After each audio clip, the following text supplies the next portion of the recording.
तो प्रश्न नंबर 1 को मैं बनाया था, प्रश्न नंबर 2 को आप लोग बनाए, लेकिन 1 2 3 को छोड़कर, मतलब 1 2 3 को छोड़कर बाकी सब बनाए नहीं हो। कितने अच्छे लोग हो आप लोग हैं? हम भी नहीं आए थे। उसका आत्मा आया था यहाँ पे।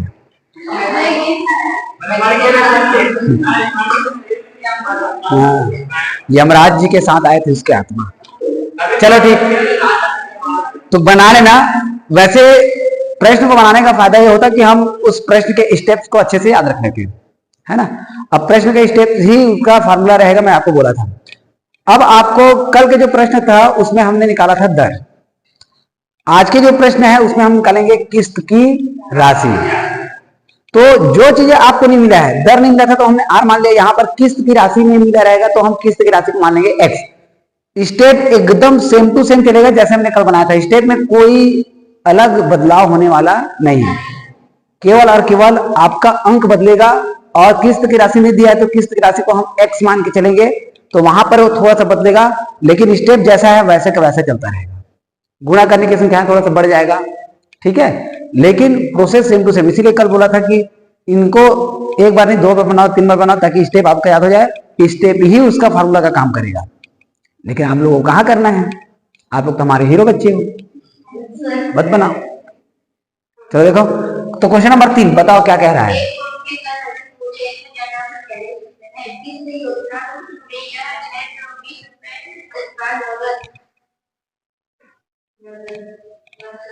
आगे प्रश्न दिया होगा।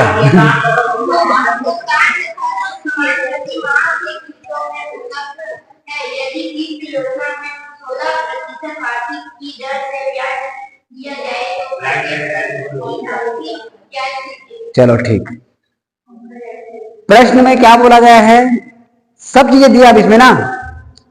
नगद मूल्य, नगद भुगतान, किस्त की संख्या, बचा क्या हमारे पास, किस्त की राशि। उसी को हम क्या करेंगे, मानेंगे। बाकी सब सेम टू सेम। स्टेप सबसे शुरुआत में हम क्या लेते हैं, नगद मूल्य। किसके लिए लेंगे हम, पंखे के लिए। क्या खरीद रहे हैं हम, पंखा खरीद रहे हैं ना, तो पंखे के लिए क्या ले लेंगे हम, नगद मूल्य। पंखे का नगद मूल्य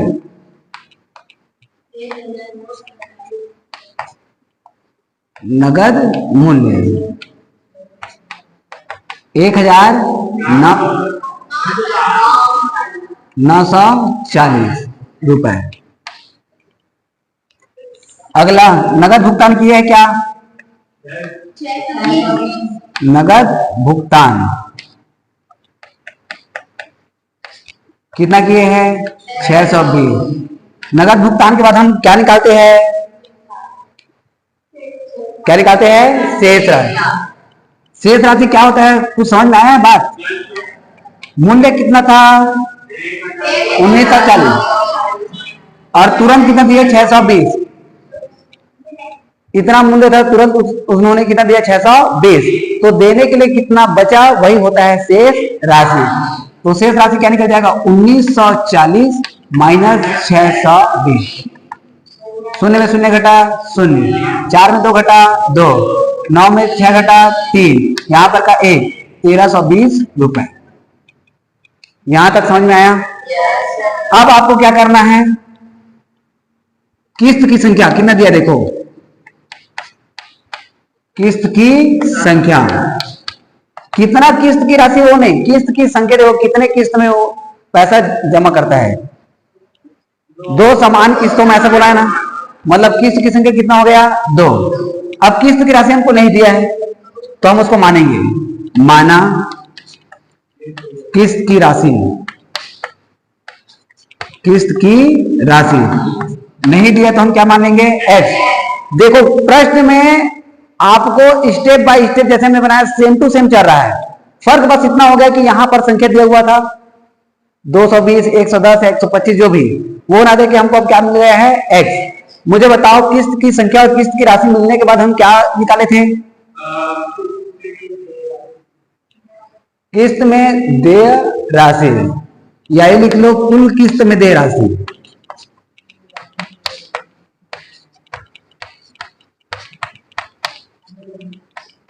तो ये कैसे निकला था बताओ, कुल किस्त में देय राशि कैसे निकला था? यहाँ पर 125 को गुणा किए थे किसे? 2 से, तो यहाँ पर 125 में क्या आ गया है? x, तो x को गुणा करेंगे किसे? 2 से, तो 2 गुना x करेंगे तो क्या मिल जाएगा हमको? 2 रुपए। अब उसके बाद हमने प्राप्त किया था ब्याज। क्या प्राप्त किए थे? तो किस्त में देय राशि में जो हमारे पास शेष राशि था उसको घटाए थे, तो हमने क्या प्राप्त किया था फिर? ब्याज। ब्याज में 2x माइनस 1320।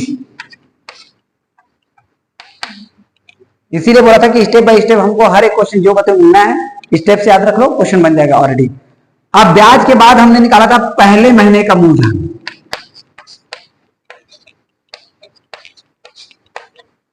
पहले महीने का मूलधन बताओ क्या होता था पहले महीने का मूलधन?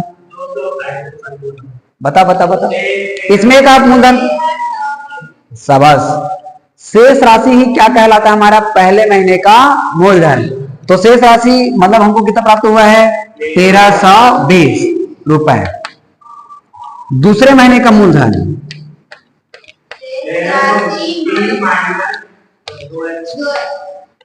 2x की केवल x, ध्यान से समझ लो।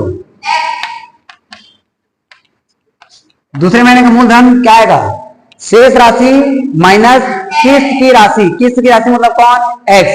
तो ये हो जाएगा 1320 माइनस, उसके बाद हमने निकाला था कुल मूलधन, और यही काम करता है किसका? p का। कुल मूलधन कैसे निकला था? पहले महीने के मूलधन में दूसरे महीने के मूलधन को क्या किए थे? जोड़े थे। तो जोड़ दो, 1320 प्लस 1320 माइनस x। अब x को कुछ नहीं करना है, इन दोनों को जोड़ेंगे। 1320 मिला के 2640 माइनस में क्या आ जाएगा? x। ये आ जाएगा कुल मूलधन। उसके बाद प्राप्त करेंगे हम दर। देखिए दर कितना दिया हुआ है? 16% वार्षिक। समय हम क्या लेते हैं ना? 1/12 वर्ष। इतना जो है हमने पुराने वाले प्रश्न में जो बताऊं किए थे, कोई बदलाव नहीं है।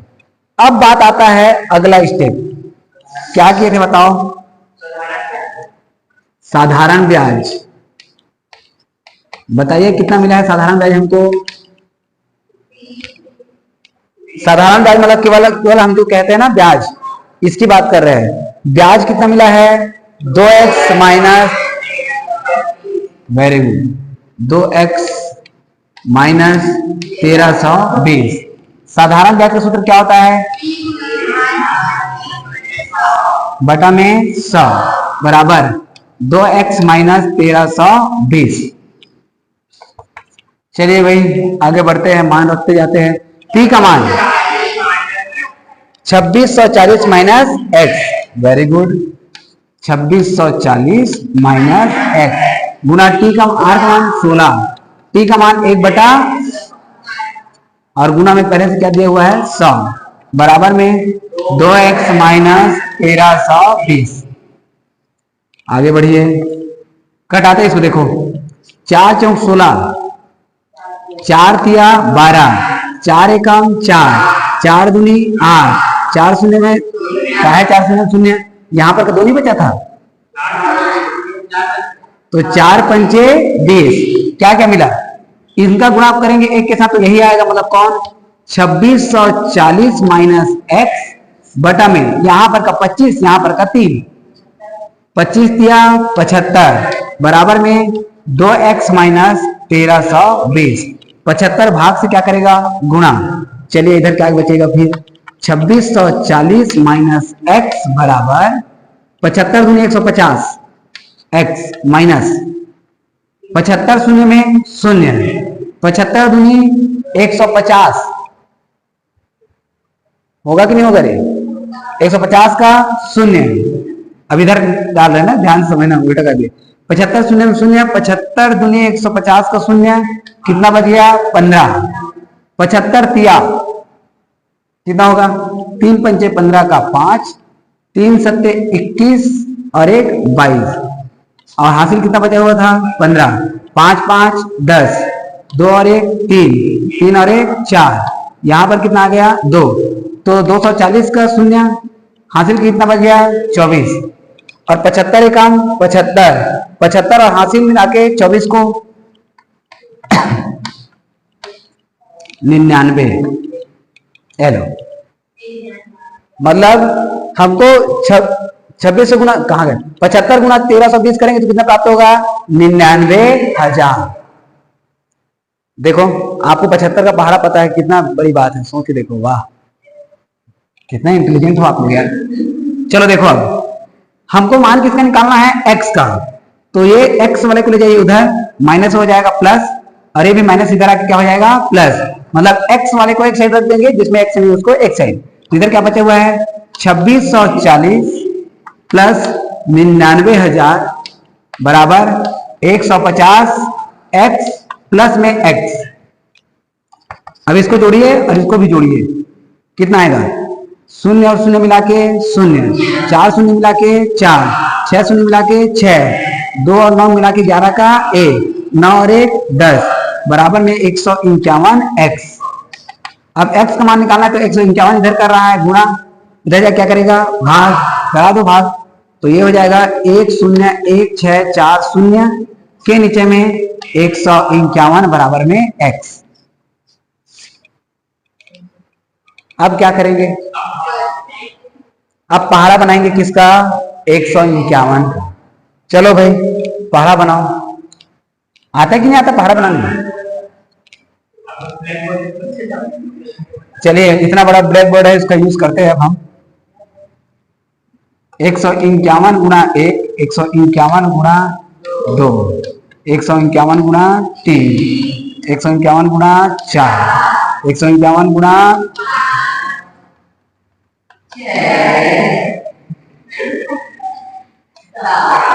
हाँ हाँ अभी आने दो, पहाड़ा बनाऊंगा तब समझ में आएगा।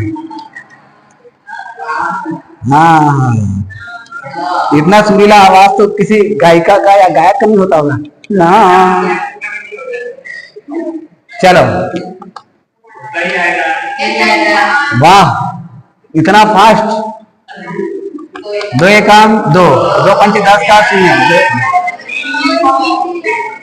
थांबा थांबा, 3 एकम 3, 3 पंचे 15, 3 एकम 3 और 1 4, 4 एकम 4, 4 पंचे 20, 4 एकम 4 2 6, 5 एकम 5, 5 पंचे 25, 5 एकम 5 और 2 7, 6 एकम 6, 6 पंचे 30, 6 एकम 6 3 9, 7 एकम 7, 7 पंचे 35, 7 एकम 7 3 10, 8 एकम 8, 8 पंचे 40, 8 एकम 8 और 4 12, 9 एकम 9, 9 पंचे 45, 9 एकम 9 5 9 और 4 13, बन गया।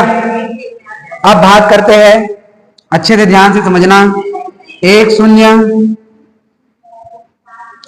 1 6 7 7 का है कर 4 0, भाग करिए 151 से, 7 मेरे 7 एकम 7, 7 पंचे 35, अच्छा 35 के एक बार 0 लिख दे रहा, हाँ 7 एकम 7, 7 3 10, बाकी सब ठीक है ना, हाँ वेरी गुड, वरना एति तिथि हो जाता ना क्वेश्चन, अतिकन बनाए हैं नुकसान हो जाता। चलो देखो ध्यान दो, 151 का पाठ, पहले वाले स्थिति में हम 1 अंक लेते, 2 अंक लेते, 3 अंक, 3 अंक भी लेने पर 151 छोटा रहा, मतलब डायरेक्टली शुरू में कितने अंक लेंगे 4, मतलब 1016, ये आया ये आया ये आया, कितने बार में 7 बार में कितना हो रहा है 1057, लेकिन हमको मिला है 1016, तो पहाड़ा कितने बार पढ़ेंगे 6 बार, तो ये आ गया 6 बार में कितना आ रहा है 900। अब इधर से 906 मत लिख देना, यहां से लिखेंगे 6 0 9, अब इसको हम घटाएंगे, 6 में 6 घटा 0, 1 में 0 घटा 1, ये हो गया 10, 10 में 9 घटा 1, इसको उतार देंगे हम 4 को, 1104, 7 बार में 8 बार में ज्यादा हो रहा है, मतलब कितने बार पढ़ेंगे 7 बार, ये आ गया 7, यहां पर कितना आ जाएगा 1057। देखो 7 का पहाड़ा यदि गलत, सॉरी हाँ 7 का पहाड़ा यदि गलत हुआ रहता ना तो फिर क्वेश्चन में पड़ जाता है। चलो बढ़िया, याद किया तुम। 14 में 7 घटा 7, कितना आया? 9। ये इससे उधार मंगा है ना, नहीं था बेचारे के पास, खुद ही कंगाल है, तो अगले से उधार मंगा। ये हो गया 0, ये हो गया कितना? 10। ये गया इसके पास, 14 में 7 घटा, तो ये 10 था ना, 10 का गया, कितना हो गया? 9। 9 में 5 घटा 4, किसको उतार देंगे हम यहाँ पर के? 0 को। 470 3 बार में 453, 4 बार में 604, कितने बार पढ़ेंगे? 3 बार। क्या गया? 3 453। ये लीजिए 10 में 7 घटा, सॉरी 10 में 3 घटा 7, ये होगा कितना? 6 में 5 घटा 1, ये हो गया कट। इधर कट मट को नहीं लिख रहे हैं ना। अब सुनो, एक साथ है और कोई संख्या उतारने के लिए बचा है क्या? तो यहां पर क्या लगा देंगे? दशमलव। तो ये क्या बन जाएगा? 170। अब 170 मतलब एक बार, ये आ गया 1, ये आ गया 151। यहां पर का कितना बचा? 9। यहां पर से कितना बचा? 6 में 5 घटा 1, ये तो गया। यहां पर क्या लग जाएगा? 190 हो गया। अब 190 को लिखे कितने बार? एक बार, ये आ गया 1। और ज्यादा आपको बढ़ने की जरूरत नहीं है, दशमलव के बाद केवल कितना अंतर? 2। तो जब हमने इसको इससे भाग किया तो x का मान कितना आया? इधर 673.11 रुपए, ये हो जाएगा हमारा आंसर। अतः किस्त की राशि, ये जो हमने माना था कौन सा राशि था? किस्त की राशि कितना रहेगा? 673.11 रुपए। कर लोगे? अब ये हो गया हमारा क्वेश्चन नंबर 3। क्वेश्चन नंबर 4 को पढ़ के देखो।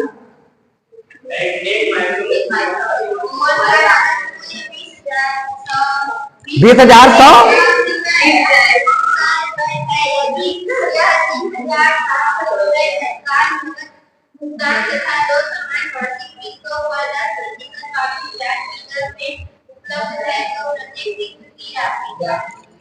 प्रश्न में आपको कोई डिफरेंस नजर नहीं आएगा, केवल अंकों के छोड़कर। नगद मूल्य दिया है, नगद भुगतान दिया है, शेष राशि निकालोगे, किस्त संख्या 2 दिया है, किस्त की राशि को मानोगे, सेम टू सेम करोगे इसको आप लोग। तो चलो फिर उसको बना के दिखाओ, और नहीं तो क्या क्या? हाँ सोचेंगे। चलो ठीक है, फिर आज इसको करो, ठीक, बना के आओ क्वेश्चन, तभी आपको सरल लगेगा, वरना कठिन ही लग जाएगा क्वेश्चन। तो इसको बनाइए आप लोग, चलिए।